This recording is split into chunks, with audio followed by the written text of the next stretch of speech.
Avez-vous déjà été submergé par des défis et des conflits, vous sentant confus quant à vos origines? La Bible enseigne que notre lutte n'est pas simplement avec des personnes ou des circonstances mondaines, mais plutôt avec des entités beaucoup plus profondes et subtiles. Selon les Écritures, nous sommes en conflit non pas avec des êtres humains, mais avec des pouvoirs et des autorités, avec les dominateurs de ce monde sombre et avec les forces spirituelles du mal dans les sphères célestes. Pour affronter ces influences invisibles, il est essentiel de préparer nos esprits et nos cœurs en nous armant de l'armure spirituelle que Dieu nous offre. Nous apprendrons des stratégies bibliques pour triompher dans cette bataille, rester fermes dans la foi et nous protéger contre les attaques spirituelles. Le vrai ministère sacré opère non dans le monde physique, en 3 dimensions, mais dans la 4e dimension reflétant la nature spirituelle de notre Dieu et de son royaume. Éphésiens chapitre 6 verset 12 nous révèle une vision large et profonde de la nature de nos véritables défis. Nous ne luttons pas seulement contre des êtres humains, mais contre une gamme d'entités puissantes qui opèrent depuis un monde obscur, des gouvernements des ténèbres et des forces malignes dans les sphères célestes. Cela nous rappelle que les êtres humains possèdent également une essence spirituelle capable de transcender la simple existence physique. Par conséquent, les leaders et pasteurs qui se concentrent exclusivement sur les dimensions tangibles du monde physique sont intrinsèquement limités et voués à l'échec. Pour s'engager réellement dans un ministère efficace, il est crucial qu'un serviteur de Dieu embrasse une compréhension qui englobe le physique autant que le spirituel. La véritable sagesse et efficacité dans le ministère spirituel découlent non seulement de la connaissance acquise par les sens physiques, mais aussi de l'orientation du Saint-Esprit et de l'étude profonde de la Bible, permettant ainsi une connexion et une expérience authentique avec la 4e dimension spirituelle. C'est pourquoi il est essentiel de ne pas négliger l'importance des premières étapes de la foi de quelqu'un qui commence à suivre Jésus. Lorsqu'un chrétien nouvellement converti se retire pour se consacrer à la prière dans un environnement solitaire, comme une montagne, et fait l'expérience d'une abondante grâce divine, cela peut sembler remarquable aux yeux extérieurs. Cependant, cette condition peut être éphémère, caractérisée par une plénitude temporaire du Saint-Esprit. Sans une compréhension profonde du monde spirituel, ce nouveau croyant est exposé à des risques de trébuchement et d'échec, car il n'est pas encore équipé des connaissances et de la maturité spirituelle nécessaires pour naviguer les complexités de la vie spirituelle de manière durable. Par conséquent, en prêchant l'Évangile, il est crucial de se rappeler que notre existence ne se limite pas à la 3e dimension physique. Nous appartenons à la 4e dimension, qui est spirituelle. Le monde physique de la 3e dimension est subordonné au monde spirituel de la 4e dimension, suivant une hiérarchie dimensionnelle où les lignes de la 1re dimension sont soumises au plan de la 2e, et ceux-ci à l'espace tridimensionnel. Par conséquent, les désirs charnels et l'orgueil de la vie typiques des 3 premières dimensions ne devraient pas dominer ceux qui servent dans le ministère. Lorsqu'un pasteur ou tout leader spirituel s'engage dans le ministère motivé par des raisons purement humaines, des expériences ou des connaissances séculaires, il devient vulnérable à la convoitise et à l'orgueil, le prédisposant à l'échec dans la bataille spirituelle, car ces tentations opèrent dans les limitations des 3 premières dimensions. Les écoles missionnaires commencent souvent leur parcours avec des buts élevés et de bonnes intentions.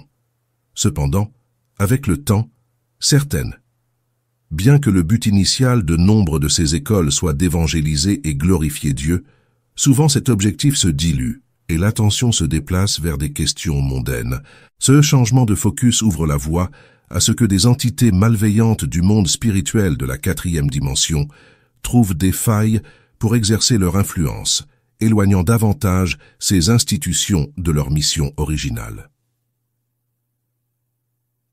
Les serviteurs qui s'engagent avec la nouvelle théologie tentent d'analyser et de comprendre ce monde de nature tridimensionnelle. Les serviteurs de Dieu travaillant dans leurs églises commettent la même grave erreur. De plus, les serviteurs qui s'engagent avec la nouvelle théologie essaient d'analyser et de comprendre ce monde tridimensionnel en croyant qu'il peut devenir un endroit bon et fantastique à vivre grâce à des formes sociales et des distributions justes de richesses. Cependant, une telle insistance et croyance se sont avérées désastreuses, comme nous l'avons vu avec la grande chute de l'Union soviétique et d'autres États ayant tenté de mettre en œuvre cette idée. Ce monde tridimensionnel est sous l'autorité du mal, et tous les êtres qui y vivent sont sous son influence de mort spirituelle. Il n'y a pas d'église vivante où le pasteur prêche seulement un sermon basé sur ce monde physique tridimensionnel, car son âme est atrophiée et morte. Beaucoup de jeunes de nos jours partent à l'étranger avec l'intention présumée de mieux servir Dieu et Christ, mais en affrontant les difficultés d'étudier dans un pays étranger, leur zèle initial disparaît rapidement. Certains cherchent à étudier et à obtenir des diplômes plus élevés, comme des masters ou des doctorats en théologie, promouvant ainsi leur éducation et connaissances basées sur le monde tridimensionnel. Cependant, leur plan ne peut réussir. Le secret d'un ministère réussi est de le réaliser en se concentrant sur les Écritures. Ce n'est qu'après avoir étudié profondément la Bible, la parole de Dieu, que nous pouvons acquérir la connaissance applicable au monde spirituel de la 4e dimension. La parole de Dieu et l'œuvre de l'Esprit Saint détruisent le pouvoir du mal et restaurent la vie de l'âme des pécheurs. J'ai connu de nombreux serviteurs de Dieu qui ont ébranlé ce monde avec l'Évangile, mais peu ont reçu une grande instruction. Des hommes illustres tels que le pasteur Moody des États-Unis et le pasteur Spurgeon d'Angleterre en sont de bons exemples.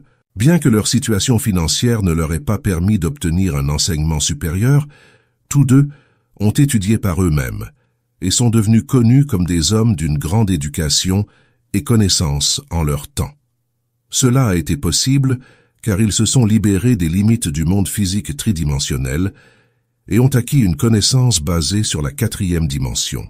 Si vous visitez des foyers ou montez en chair pour délivrer un message ou converser avec votre troupeau, assurez-vous de ne pas vous écarter ou vous éloigner de la Bible. Lorsque vos paroles et conversations s'éloignent de la Bible et commencent à tourner autour de sujets de ce monde, une fenêtre d'opportunité s'ouvre pour l'attaque subtile du mal.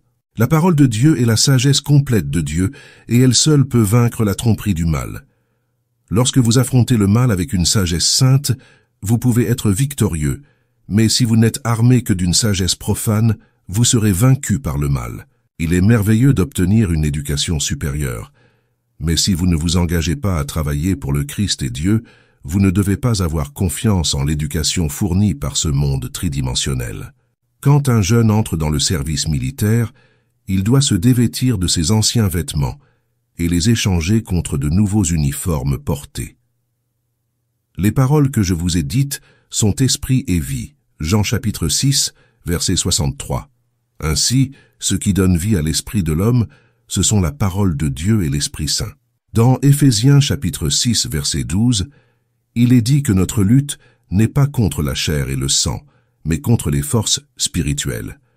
Vous ne devez pas vous illusionner en pensant qu'un véritable leader qui guide le peuple vers le monde de la 4e dimension vit selon les lois de ce monde, mais plutôt selon les lois qui s'appliquent au monde spirituel. Si l'Esprit de Dieu demeure en nous, tout comme nous demeurons en l'Esprit de Dieu, nous pouvons sembler à tous ceux qui vivent selon les lois de ce monde. Mais ce sont les vrais oubliés. Nous devons tous développer continuellement une mentalité qui applique des paroles appropriées à notre nature spirituelle. Tout comme Jésus et les démons sont des entités spirituelles, vous et moi sommes aussi des êtres spirituels. Étant donné que notre lutte est de nature spirituelle, nous devons lier l'autorité du mal et apporter la paix spirituelle par le biais de l'Esprit Saint. Lorsque nous visitons des foyers chrétiens ou de nouveaux convertis, chaque personne dans ce monde appartient soit à l'Esprit Saint, soit au mal. Il n'y a ni exception, ni compromis. Ceux qui croient en Jésus-Christ appartiennent à l'Esprit Saint, tandis que ceux qui ne croient pas appartiennent au mal. Ainsi, ce monde est un champ de bataille entre l'Esprit Saint et le mal. Dans cette bataille entre le Christ et le mal, vous êtes un soldat spirituel. Lorsque vous faites face à des problèmes, je prie pour que vous puissiez les résoudre non par la puissance de la chair, mais par la puissance accordée par des armes telles que la foi et la prière. L'utilisation de la parole et des mots dans la foi et la prière est essentielle. Lorsque nous utilisons des armes de la 3e dimension, il n'y a aucune possibilité de vaincre le mal qui appartient à la 4e dimension. Utilisez toujours la parole de Dieu et la prière. Lorsque nous entrons en bataille spirituelle avec le Christ, nous devons nous armer de la parole de Dieu et de la prière. Utiliser les moyens de ce monde nous fera certainement perdre. Utilisez toujours la parole de Dieu et la prière lorsque vous faites œuvre d'évangélisation, et vous produirez des fruits merveilleux. La préparation spirituelle conduit à une foi plus grande. L'un des moyens les plus efficaces de témoigner est de parler de Jésus à une personne. Bien qu'il soit parfois nécessaire de diriger une foule nombreuse et de l'amener vers le Christ, une façon plus efficace de témoigner peut être de rencontrer une personne et de lui parler de Jésus. Même à l'époque de l'Église primitive, la croissance significative s'est produite à travers de grandes croisades, mais la croissance spirituelle la plus stable se réalise à travers la communion chrétienne personnelle, le culte dans les foyers et dans les cellules. Ainsi, pour l'expansion du royaume de Dieu, je ne peux pas assez souligner l'importance du travail en cellule. Chaque cellule et district sous votre responsabilité constitue le royaume de Dieu. Pour cette raison, votre succès à maintenir et étendre la cellule et le district se traduit par l'expansion du royaume de Dieu. Lorsque vous prenez soin de votre cellule, faites-le avec la parole de Dieu et la prière. Vous devez enseigner la parole de Dieu avec diligence et prière. Si vous ne priez pas et ne méditez pas profondément sur les Écritures, vous ne pouvez pas souhaiter enseigner aux autres. Un leader ne peut pas faire croître la congrégation au-delà de sa propre actualité. C'est pourquoi je prie pour que vous, pasteurs, puissiez produire des fruits abondants en consacrant plus de temps à méditer sur la Bible et à prier. Tout. Je n'étais pas sûr si l'esprit venait de Dieu ou du mal, et il m'a demandé de l'aider à discerner. Il m'a raconté que depuis qu'il a ressenti cet esprit, il a commencé à prophétiser. Il y a eu plusieurs fois où ses prophéties étaient correctes, et les choses se produisaient exactement comme il l'avait prophétisé. Cependant, d'autres fois ces prophéties étaient incorrectes et ne se réalisaient pas. Chaque fois que ces prophéties étaient fausses, il entendait l'esprit lui dire des choses. J'ai simplement mis cela à l'épreuve. Parfois, l'esprit lui disait d'écrire quelque chose, et il obéissait. Mais ensuite, il ne pouvait pas comprendre ce qu'il avait écrit. De plus, il m'a dit que depuis ce jour-là, comme si quelque chose bougeait continuellement en lui, c'était l'œuvre du mal. Cependant, malgré ses efforts pour cacher son identité, il n'y arrivait pas. Un esprit maléfique, même s'il se déguise en agneau, révélera tôt ou tard son identité. Ainsi, pour discerner les esprits, nous devons le faire comme Jésus nous l'a enseigné dans Matthieu chapitre 7, versets 17 à 20. Jésus a dit, « Tout bon arbre porte de bons fruits, mais l'arbre mauvais porte de mauvais fruits. Ainsi, tout bon arbre ne peut porter de mauvais fruits, et l'arbre mauvais ne peut porter de bons fruits. C'est à leurs fruits que vous les reconnaîtrez. » Nous pouvons facilement discerner les esprits par leurs fruits. Alors que Dieu est saint et sublime, le mal est rusé et frivole. Par conséquent, lorsque Dieu nous donne des prophéties, il le fait de manière sainte et sublime, et seulement quand c'est absolument nécessaire. La prophétie du mal est frivole et change facilement. Le mal s'immisce dans tout, grand ou petit, en disant comment s'habiller aujourd'hui, comment faire ceci ou cela, et s'ingère dans des affaires triviales. Il menace également, disant que si vous ne suivez pas ce qu'il dit, votre enfant subira un horrible accident et mourra de manière horrible. Ainsi, nous pouvons distinguer les esprits car nous les connaissons à leurs fruits.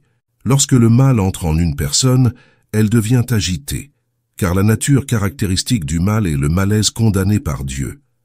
Le mal est destiné à être détruit, c'est pourquoi il est agité. Il est écrit dans Ésaïe chapitre 48, verset 22. Il n'y a point de paix pour les méchants. Lorsque le mal entre dans le cœur d'une personne, elle devient nerveuse, anxieuse, et cause des problèmes où qu'elle aille, en raison de l'envie et de la haine. Mais l'amour et la paix sont des caractéristiques de l'Esprit Saint.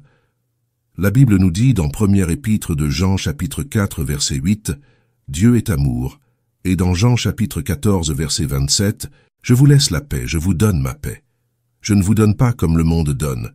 Que votre cœur ne se trouble point et ne s'alarme point. » Ainsi, lorsque nous sommes remplis de l'Esprit Saint, L'amour et la paix suffisent à partager avec les autres.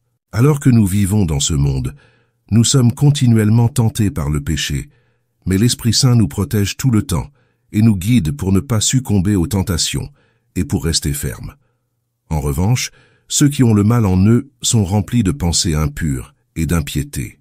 Alors que l'Esprit Saint nous enseigne toujours la vérité de la Bible, le mal nous fait chercher des paroles non bibliques, aimant en se prétendant être l'Esprit Saint, pour ensuite s'excuser en disant que ce n'était qu'une plaisanterie.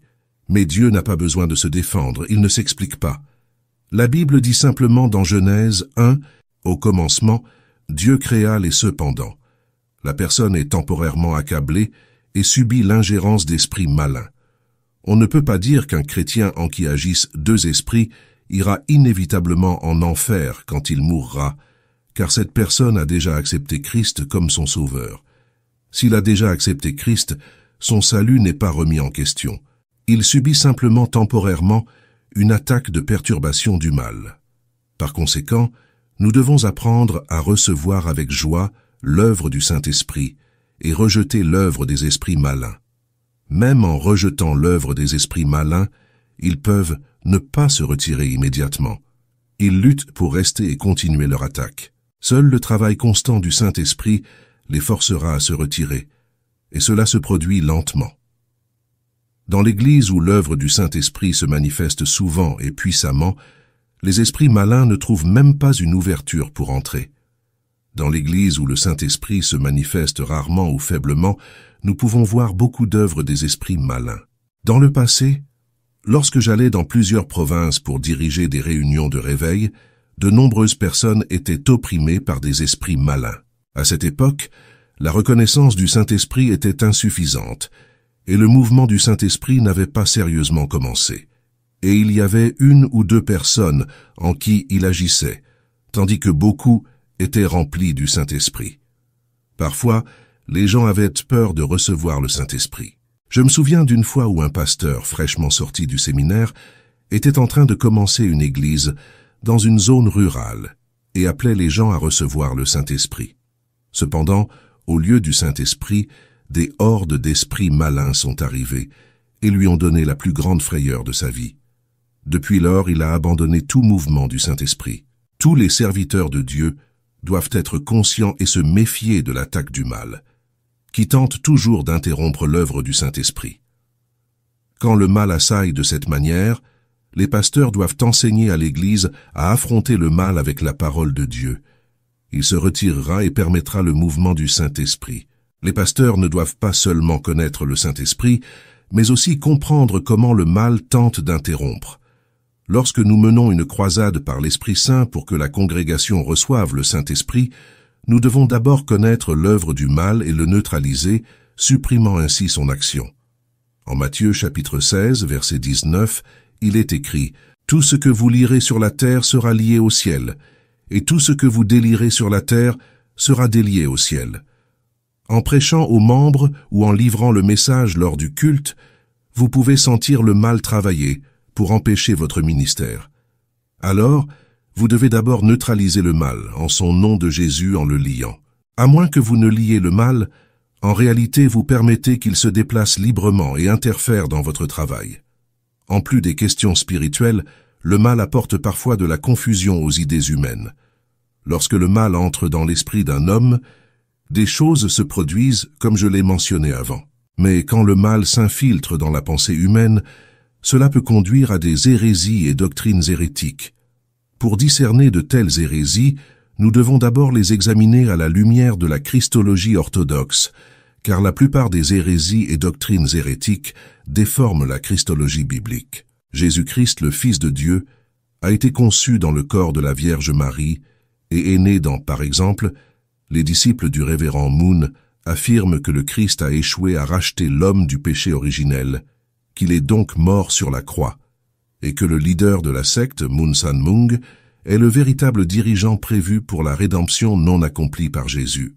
Par conséquent, leur doctrine est une hérésie, totalement éloignée de la christologie biblique. Les témoins de Jéhovah affirment à tort que le Christ était l'un des anges, ce qui n'est pas vrai. Les adeptes du mouvement seul Jésus s'accroche à la fausse affirmation selon laquelle le Père, le Fils et l'Esprit Saint sont tous Jésus-Christ. Toutes ces doctrines déforment la théologie biblique. Ceux qui sont trompés en suivant ces doctrines rencontreront éventuellement la destruction. Il ne devrait y avoir aucune concession en matière de doctrine biblique de la Trinité et de Christ. De plus, pour reconnaître les hérétiques et leurs doctrines hérétiques, il est nécessaire d'examiner la doctrine biblique de la Trinité et de Christ. La Bible ne laisse aucun doute sur le fait que Dieu le Père, Jésus-Christ le Fils et l'Esprit Saint forment la Sainte Trinité. Lorsque Jésus fut baptisé dans le Jourdain, la voix de Dieu vint du ciel, l'Esprit Saint descendit comme une colombe, et le Christ fut rempli de l'Esprit Saint. Matthieu chapitre 3 versets 16 et 17. Lorsque l'apôtre Paul priait pour la bénédiction, il disait également « Que la grâce du Seigneur Jésus-Christ, l'amour de Dieu et la communion de l'Esprit Saint soient avec vous tous » 2 Corinthiens chapitre 13 verset 14, indiquant que Dieu est le Dieu de la Trinité. Cela est également écrit dans l'Ancien Testament, dans Genèse chapitre 1 verset 26, concernant la création de l'homme. « Faisons l'homme à notre image, selon notre ressemblance. » Lorsque l'homme commença à construire la tour de Babel, Dieu dit dans Genèse chapitre 11 verset 7, « Descendons et brouillons leur langue, afin qu'ils ne se comprennent pas les uns les autres. » La doctrine de la Trinité, qui enseigne que Dieu est trois en un composé du Père, du Fils et de l'Esprit Saint, n'est pas une invention d'un théologien, mais une théologie révélée dans la Bible. Cependant, certaines hérésies et doctrines hérétiques nient cette doctrine biblique de la Trinité. Il est donc très important de reconnaître les hérétiques et leurs doctrines hérétiques pour établir dans l'esprit la doctrine de la Christologie et de Dieu. Satan devient de plus en plus rusé au fil du temps, car il sait que son temps est compté. C'est pourquoi les serviteurs de Dieu doivent devenir des experts en discernant les doctrines hérétiques pour veiller à ce qui leur a été confié. Seigneur Dieu Tout-Puissant, nous venons aujourd'hui devant toi conscients de la réalité de notre bataille spirituelle. Ta parole nous enseigne que notre combat n'est pas contre la chair et le sang, mais contre les puissances et autorités, contre les dominateurs de ce monde de ténèbres, et contre les forces spirituelles du mal dans les lieux célestes. Nous te remercions, Seigneur, pour l'armure spirituelle que tu nous as donnée, et nous te demandons de nous fortifier et de nous préparer à affronter chaque défi qui se présente. Nous implorons ta divine protection sur nos vies et nos familles.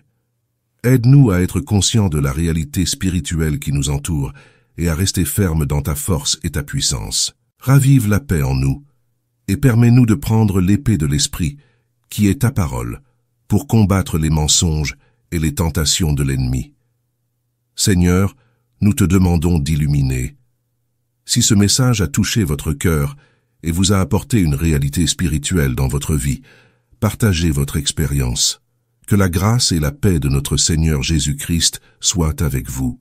N'oubliez pas de cliquer sur le bouton s'abonner si vous ne l'avez pas encore fait. Merci du fond du cœur de faire partie de notre communauté. Si vous souhaitez soutenir un peu plus notre chaîne, devenez membre de notre chaîne. Je vous laisse ici 2 autres vidéos pour que vous puissiez continuer à apprendre pour votre développement personnel. Merci et à bientôt.